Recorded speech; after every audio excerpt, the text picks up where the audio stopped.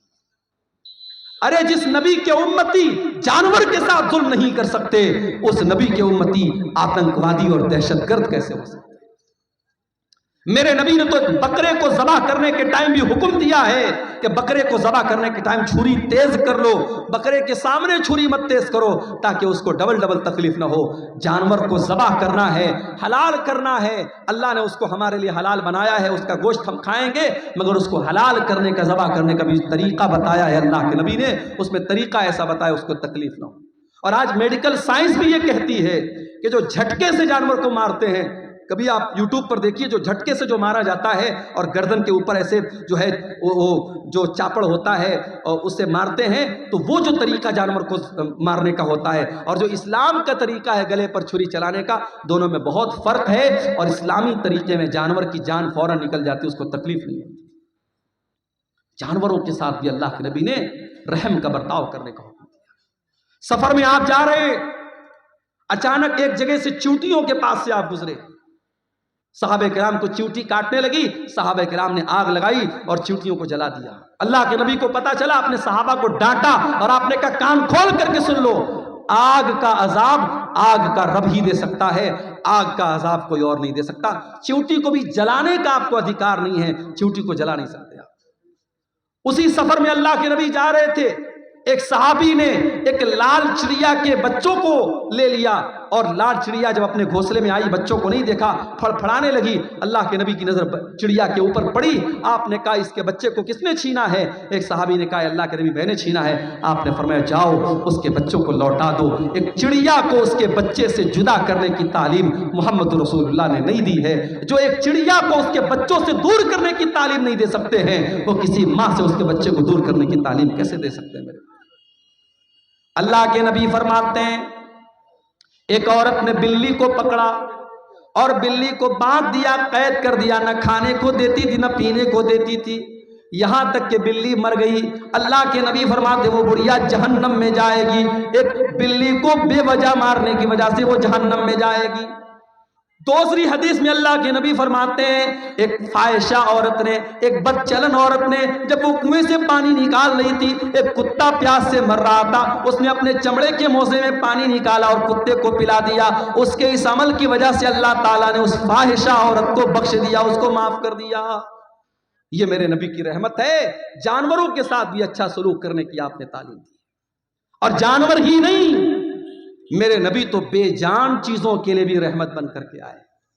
وہ حدیث آپ نے سنی ہوگی، اللہ کے نبی کھجور کے تنے پر کھڑے ہو کے خطبہ دیتے تھے۔ ایک عورت کی نظر پڑی، اس نے دیکھا اللہ کے نبی کھجور کے تنے پر کھڑے ہو کے خطبہ دیتے ہیں، اس نے کہا اے اللہ کے نبی ہمیں اچھا نہیں لگتا ہے، آپ کھجور کے تنے پر کھڑے ہو کر کے خطبہ دے، ہمیں اچھا نہیں لگتا ہے۔ اس عورت کا بیٹا بڑھئی کا کام کرتا تھا، اس نے کہا اے اللہ کے نبی میں اپنے بیٹے سے کہہ کر کے ایک بہترین ممبر آپ کے لیے بنوا دوں گا۔ پتہ یہ چلا کہ آپ کے علماء اور آپ کے رہنما اگر تکلیف میں اور مصیبت میں ہیں تو آپ یہ مت کہہ کے پلہ جھاڑ دیجئے کہ صاحب ہم سے کیا مطلب ہے، اگر آپ کے علماء کو ضرورت ہے آپ کی تو آپ ان کی مدد کیجئے۔ صحابہ کرام اپنے نبی کو اگر دیکھتے تھے کہ یہاں میرے نبی کو کسی چیز کی ضرورت ہے تو صحابہ کرام اپنے نبی کی مدد کرتے تھے۔ یہاں حالات کیا ہے؟ لاک ڈاؤن لگا، مسجدوں میں پڑھانے والے امام اور مدرسے میں پرائیویٹ پڑھانے والے ٹیچر 5,000 10,000 جن کی تنخواہیں تھیں، لاک ڈاؤن میں ان کی تنخواہیں بند ہو گئی۔ مسجد کی کمیٹی نے کہہ دیا مولوی صاحب ہمارے پاس پیسہ نہیں ہے، مدرسے والوں نے کہہ دیا ہمارے پاس بجٹ نہیں ہے۔ کتنے مدرسے میں پڑھانے والے مولویوں کو میں جانتا ہوں، انہوں نے قرضے لے لے کر کے لاک ڈاؤن کا ٹائم گزارا۔ کتنے مسجدوں کے امام کو میں جانتا ہوں، انہوں نے لوگوں کے سامنے ہاتھ پھیلا کر کے اپنا کام چلایا میرے پاس۔ اور آج جب لاک ڈاؤن ختم ہو گیا اور زندگی نارمل ہو گئی، انہی مولویوں نے اور انہی اماموں نے یہ طے کر لیا کہ آج کے بعد ہم مدرسے میں نہیں پڑھائیں گے، ہم کی کوئی چھوٹی موٹی دکان کر لیں گے، کوئی چھوٹا موٹا بزنس کر لیں گے، کوئی کاروبار کر لیں گے، مگر ہم یہ غلامی کی زندگی نہیں گزاریں گے، یہ غلامی کی زندگی نہیں بسر کریں گے۔ میرے بھائیوں، اپنے اماموں کا، اپنے علماء کا خیال رکھو۔ نبی کے دور میں اللہ کے نبی لکڑی کے تنے پر کھڑے ہو کے خطبہ دے رہے ہیں، عورت دیکھتی ہے، کہتی ہے اللہ کے نبی ہم سے دیکھا نہیں جاتا ہے، میرا بیٹا بڑھئی کا کام کرتا ہے، میں ممبر لا کر کے تیار کر کے آپ کو دے دوں گی۔ اگلا جمعہ آیا، خطبہ جمعہ کے لیے اللہ کے نبی مسجد میں آئے، دیکھا ممبر آ کے رکھا ہوا ہے اور کھجور کا تنا کونے میں پڑا ہوا ہے۔ اللہ کے پیارے نبی ممبر کے اوپر چڑھے، خطبہ دینے لگے۔ حدیث کے الفاظ ہے، بخاری کی روایت ہے، فصاحت النخلا، کھجور کے تنے سے رونے کی آواز آنے لگی، کھجور کے تنے سے رونے کی آواز آنے لگی۔ اللہ کے نبی ممبر سے اترے اور اس کھجور کے تنے کو اپنے سینے سے لگایا۔ جب آپ نے سینے سے لگایا تو رونے کی آواز آنی بند ہو گئی اور سسکنے کی آواز آنے لگی۔ اللہ کے نبی نے فرمایا اگر میں اس کو سینے سے نہ لگاتا تو قیامت تک یہ روتا رہتا۔ اور اس کے بعد آپ نے فرمایا انہا کانت تبکی علی ما کانت تسمع من الذکر، چونکہ اس ممبر پر کھڑے ہو کر کے میں اللہ کا ذکر کرتا تھا، میں قرآن بیان کرتا تھا، میں حدیث بیان کرتا تھا، اس لیے یہ لکڑی کا تنا رو رہا ہے۔ میرے پیارے ساتھیوں، میرے نبی اس لکڑی کے تنے کے لیے رحمت بن کر کے آئے تھے۔ ہم اور آپ اتنے بڑے بد نصیب ہیں کہ آج اس نبی، جس نبی سے لکڑی کا تنا بھی محبت کرتا تھا، ہم اتنے بڑے بد نصیب ہیں کہ اس نبی سے کا نام تو ہم لیتے ہیں، اس نبی سے محبت کا دم تو بھرتے ہیں، مگر اس نبی کی سنتوں سے ہم پیچھے ہیں، اس نبی کے طریقے سے ہم پیچھے ہیں۔ نہ ہماری شادی بیاہ اس نبی کے طریقے کے مطابق ہے، نہ ہمارا لین دین اس نبی کے طریقے کے مطابق ہے، نہ ہمارا اخلاق اس نبی کے طریقے کے مطابق ہے۔ ہمارا نوجوان تو نوجوان 60 سال کے بوڑھے جب سیلون میں جاتے ہیں اور سیلون میں جا کر کے اپنی داڑھی کو مڈاتے ہیں اور کلین شیو ہوتے ہیں، انہیں شرم آنی چاہیے، انہیں غیرت آنی چاہیے، اور انہیں سوچنا چاہیے کہ ان کے نبی نے کہا تھا کہ داڑھی کو چھوڑ دو، ان کے نبی نے منع کیا تھا کہ داڑھی کو مت چھیڑو، داڑھی کو مت کاٹو، داڑھی کو مت موڑو۔ جس نبی نے داڑھی کو چھوڑنے کا حکم دیا تھا، آج اس نبی کے امتی سیلون میں جا کر کے داڑھی صاف کروا رہے ہیں۔ جس نبی نے ساری زندگی پاک دامنی کی زندگی گزاری تھی، جو نبی اتنے حیادار تھے کہ اللہ کے نبی کے بارے میں صحابہ کہتے ہیں کہ کنواری لڑکی سے بھی زیادہ آپ شرمیلے تھے، آج اس نبی کے ماننے والے اور اس نبی کا کلمہ پڑھنے والے بے شرم ہوتے چلے جا رہے ہیں، بے غیرت ہوتے چلے جا رہے ہیں۔ اس قوم کی لڑکیوں کو دیکھ لو، اس قوم کے لڑکوں کو دیکھ لو، آج بے حیا ہوتے چلے جا رہے ہیں۔ میرے پیارے ساتھیوں، اس لکڑی کے تنے کو بھی اپنے نبی سے محبت تھی، اگر ہمیں محبت ہوتی تو ہم بھی اس نبی کے طریقے پر چلتے۔ اور آگے بڑھیے، وہ نبی ہم سے بہت محبت کرتے تھے، وہ نبی ہمیں بہت چاہتے تھے۔ اللہ نے قرآن میں فرمایا لَقَدْ جَاءَكُمْ رَسُولٌ مِّنْ أَنفُسِكُمْ عَزِيزٌ عَلَيْهِ مَا عَنِتُّمْ حَرِيصٌ عَلَيْكُمْ بِالْمُؤْمِنِينَ رَءُوفٌ رَحِيمٌ۔ اے مسلمانوں، ہم نے تم کو وہ رسول دیا ہے جو جان سے زیادہ تم سے محبت کرتے ہیں، جو تمہیں فائدہ پہنچانے کی پوری کوشش کرتے ہیں، جو تمہیں تکلیف سے بچانا چاہتے ہیں۔ اللہ کے نبی کی سیرت میں آپ یہ واقعات دیکھیں، مسواک سے آپ کتنی محبت کرتے تھے۔ انتقال کے پہلے بھی آپ نے حضرت عائشہ کے بھائی عبد الرحمن کے ہاتھ میں مسواک دیکھی، حضرت عائشہ کو اشارہ کیا، حضرت عائشہ نے اپنے بھائی سے مسواک کو لیا، اپنے دانتوں سے نرم کیا۔ اللہ کے نبی نے اپنے آخری ٹائم بھی مسواک کیا ہے، مسواک سے اتنی محبت کرتے تھے اللہ کے نبی، اس کے باوجود آپ نے اپنی امت کی آسانی کے لیے کیا فرمایا؟ لولا ان اشق علی امتی لامرتهم بالسواک عند کل صلاۃ۔ اگر میں اپنی امت کے لیے پریشانی نہ سمجھتا، اگر میں اپنی امت کے لیے مصیبت نہ سمجھتا تو میں مسواک کو کمپلسری کر دیتا، ضروری کر دیتا، لیکن اگر میں مسواک کو ضروری کر دیتا میری امت پریشانی میں پڑ جاتی، اس لیے مسواک کو آپ نے ضروری قرار نہیں دیا۔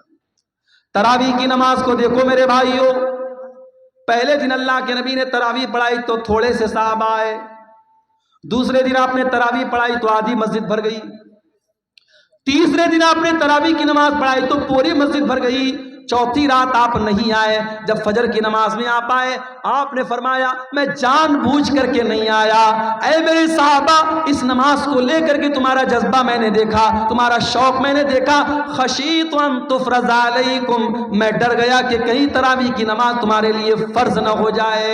اس نبی نے چوتھے دن تراویح کی نماز نہیں پڑھائی تاکہ تراویح کی نماز فرض نہ ہو جائے۔ میرے بھائیوں، وہ نبی ہم سے اتنی محبت کرتے تھے، ہماری آسانی چاہتے تھے۔ وہ نبی معراج کے سفر میں آپ گئے، 50 ٹائم کی نماز آپ کو ملی، آپ واپس آئے، موسیٰ علیہ السلام سے ملاقات ہوئی، موسیٰ علیہ السلام نے کہا کہ اے محمد صلی اللہ علیہ وسلم کتنا آپ کو کیا حکم ملا اللہ تعالیٰ کی طرف سے؟ کہا کہ 50 ٹائم کی نماز ملی۔ کہا کہ آپ کی امت نہیں پڑھ پائے گی، میں نے بنی اسرائیل کو آزمایا ہے، میں نے تجربہ کیا ہے، بنی اسرائیل کو میں نے بہت آزمایا ہے، آپ کی امت 50 ٹائم کی نماز نہیں پڑھ پائے گی، آپ جائیے اپنے رب سے کم کروائیے۔ اگر اللہ کے رسول کو خود پڑھنا ہوتا 50 پڑھنے میں آپ کو کوئی دقت نہیں تھی، اپنی امت کی آسانی کے لیے آپ گئے اور 50 میں 10 کم کروا کے 40 لے کے آئے۔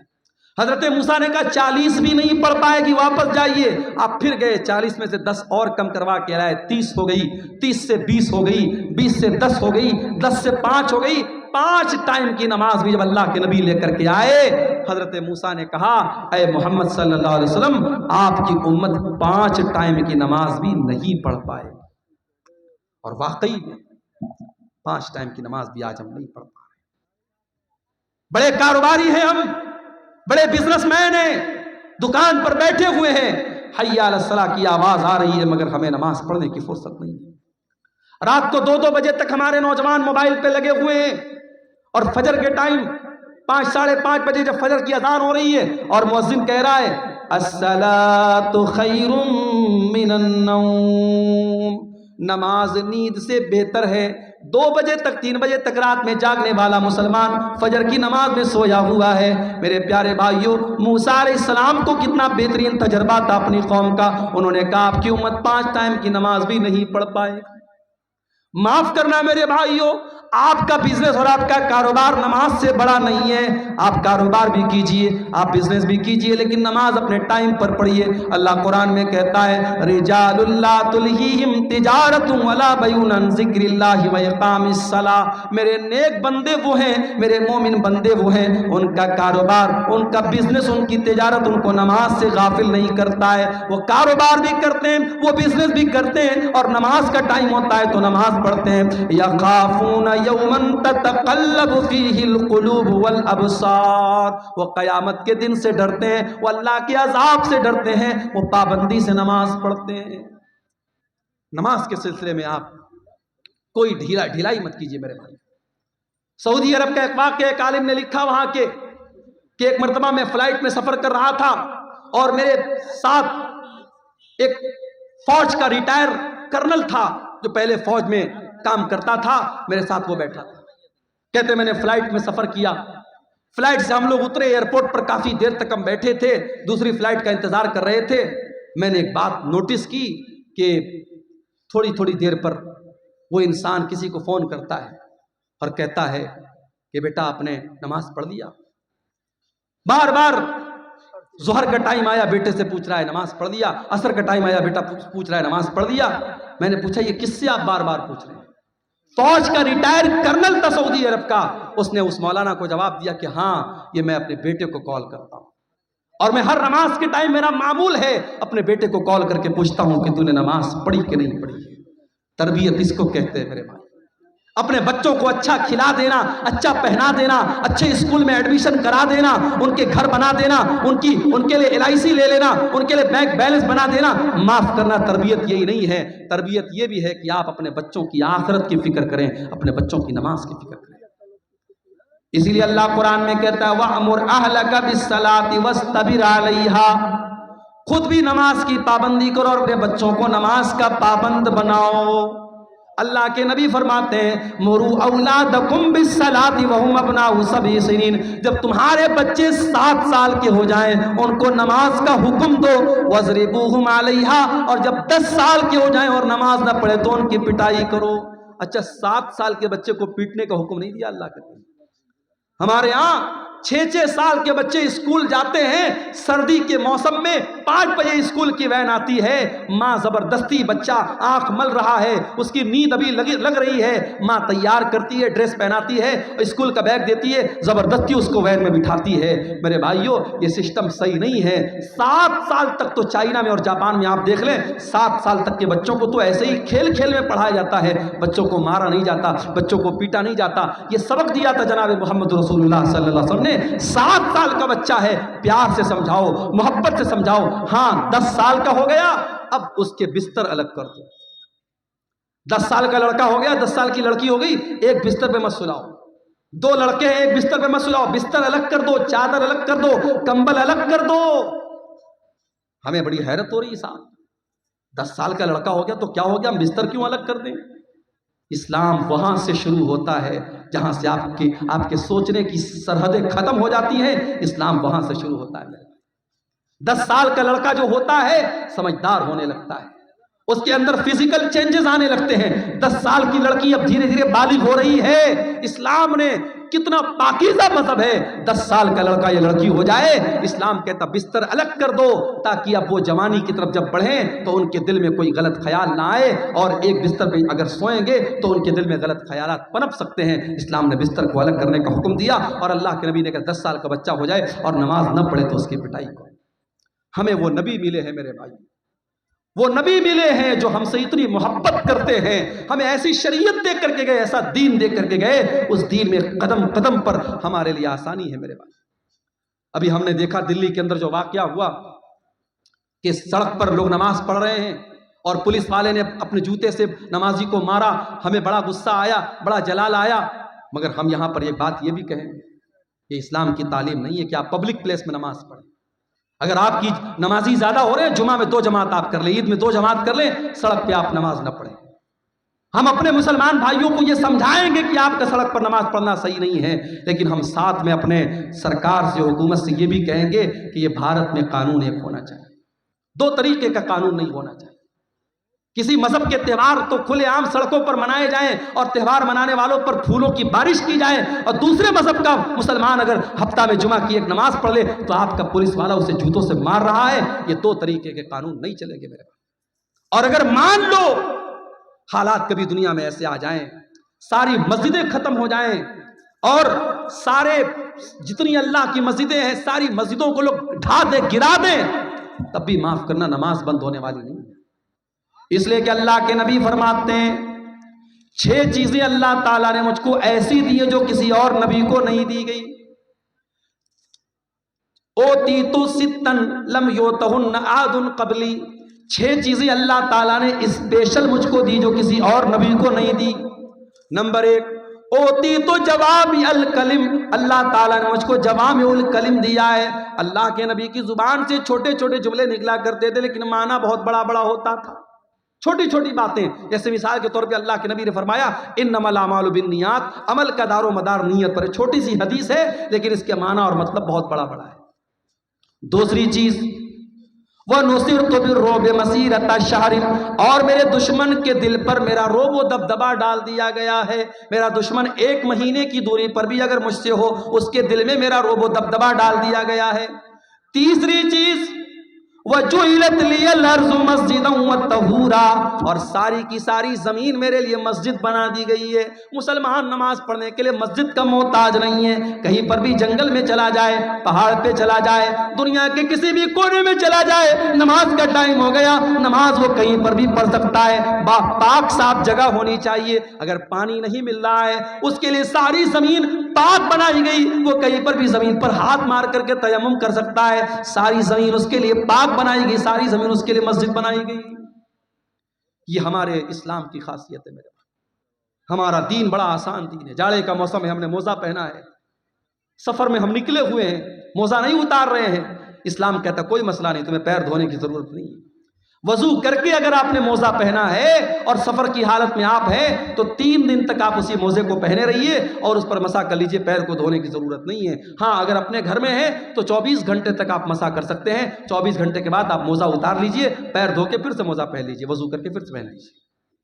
آسانیاں ہیں ہمارے دین میں۔ سفر میں ہم نکلے، ابھی ہمارے کٹیہار کے بعض احباب ہیں، کل ہم لوگ یہاں سے جمعہ پڑھ کے جامتاڑا گئے تھے، 350 کلومیٹر دور گئے تھے، سفر میں نکلے ہیں، نماز کا ٹائم ہوا، ہم 4 رکعت والی نماز کو 2 رکعت پڑھیں گے، سنت پڑھنے کی ضرورت نہیں ہے، فجر کی سنت پڑھیں گے، باقی کوئی سنت پڑھنے کی ضرورت نہیں ہے۔ 4 رکعت والی کو 2 رکعت پڑھیں گے، ظہر اور عصر کو اکٹھے پڑھ لیں گے، مغرب اور عشاء کو اکٹھے پڑھ لیں گے۔ آسانیاں ہیں قدم قدم پر ہماری شریعت میں میرے پیارے ساتھیوں۔ یہی بات ہے جو اللہ قرآن میں کہہ رہا ہے لَقَدْ جَاءَكُمْ رَسُولٌ مِّنْ أَنفُسِكُمْ عَزِيزٌ عَلَيْهِ مَا عَنِتُّمْ، ہم نے تم کو وہ نبی دیا ہے جو تمہیں جان سے زیادہ پیار کرتا ہے۔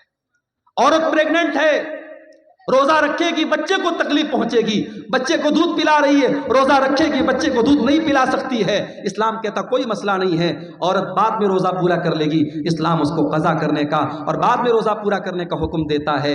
عورت پیریڈ میں ہے، اس کی کمزوری کا دن ہے، اس کی بیماری کا دن ہے، چڑچڑاپن رہتا ہے، بدن میں کمزوری رہتی ہے، بلڈ آتا رہتا ہے، درد ہوتا رہتا ہے، اسلام نے کہا کوئی مسئلہ نہیں، جتنے دن اس کو پیریڈ آ رہا ہے وہ نماز نہیں پڑھے گی، روزہ نہیں رکھے گی، روزہ بعد میں پورا کرے گی۔ قدم قدم پر ہماری شریعت میں میرے بھائیوں آسانی رکھی ہے۔ وہ نبی ہماری آسانی کا بڑا خیال رکھتے اور وہ نبی ہم سے بہت محبت کرتے تھے، وہ راتوں کو اٹھ کر کے ہمارے لیے رویا کرتے تھے۔ میرے بھائی، میرے نبی رات کو اٹھ کر کے دعا کیا کرتے تھے، اے اللہ میری امت کا کیا ہوگا، اور اللہ تعالیٰ اپنے نبی کو تسلی دیتا تھا کہ آپ اپنی امت کے لیے پریشان مت ہوئیے، ہم آپ کی امت کے بارے میں آپ کو خوش کر دیں گے۔ شاعر نے کتنی سچی بات کہی ہے، سلام اس پر جو امت کے لیے راتوں کو روتا تھا، سلام اس پر جو فرش خاک پر جاڑے میں سوتا تھا، سلام اس پر کہ جس کے گھر میں چاندی تھی نہ سونا تھا، سلام اس پر کہ ٹوٹا بوریا جس کا بچھونا تھا۔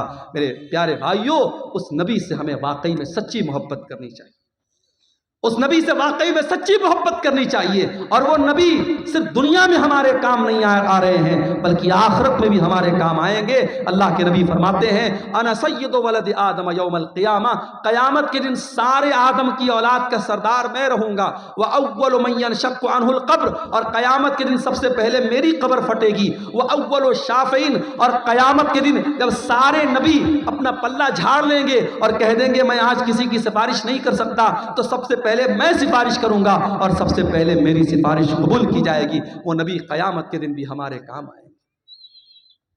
شاعر کہتا ہے بروز قیامت بجز نفسی نفسی کسے یاد آئے گی اسلم کسی کی، بروز قیامت بجز نفسی نفسی کسے یاد آئے گی اسلم کسی کی، نہ بھولیں گے جس کو نبی مکرم، وہ امت نہیں ہے تو پھر اور کیا ہے، زباں پر ہے نعت نبی مکرم، یہ الفت نہیں ہے تو پھر اور کیا ہے۔ وہ نبی ہم سے بڑی محبت کرتے تھے میرے بھائی۔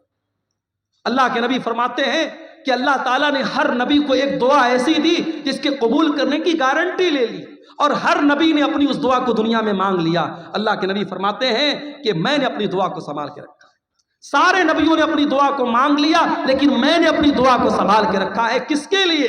اپنے لیے نہیں، اپنے پریوار کے لیے نہیں، اپنے بچوں کے لیے نہیں، شفاعۃ لامتی یوم القیامہ، میں قیامت کے دن اپنی امت کے لیے سفارش کروں گا، قیامت کے دن اپنی امت کے لیے اللہ سے گر گڑا کے معافی مانگوں گا۔ میرے پیارے ساتھیوں، اس نبی کی قدر کرو، اس نبی سے محبت کرو، اس نبی کی اتباع کرو، اس نبی کی اطاعت کرو۔ اور میرے بھائیوں، یہ ہمارے مولانا توحید صاحب نے ایک پرچی دی ہے، اس پہ کچھ سوالات ہیں، میں ان کو جواب دے کر کے میں بات ختم کروں گا، کیونکہ ہمارے